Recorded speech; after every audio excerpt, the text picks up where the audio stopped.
សុភាពនារីសុំតមុនចុះចិត្តល្អណាស់អរគុណច្រើន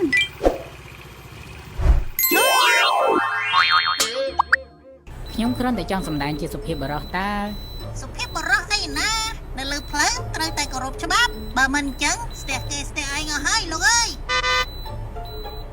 នៅផ្លូវបបែកបែបនេះយានយន្តនៅលើផ្លូវកស៊ូធំត្រូវទៅមុនយានយន្តដែលមកពីផ្លូវដីឬផ្លូវតូចត្រូវតែឈប់ហើយរងចាំដូច្នេះអ្នកទេដែលត្រូវទៅមុនគេនោះអូខ្ញុំមិនដែលដឹងរឿងនេះទេនៅមានទៀតប្រសិនបើផ្លូវបំបែកគ្មានផ្លូវសញ្ញាយានយន្តនៅខាងស្ដាំដៃទំនេរមានសិទ្ធិទៅមុន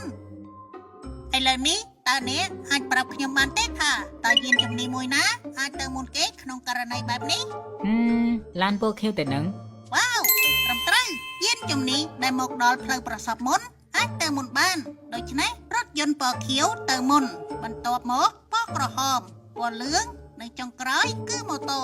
ចុះបើយានយន្ត4មកដល់ផ្លូវប្រសពព្រមគ្នាតើអ្នកណាត្រូវទៅមុនទៅបើមកដល់ព្រមគ្នាយានយន្តដែលលើកដៃឆ្វេងបោជាសញ្ញានៅពេលថ្ងៃ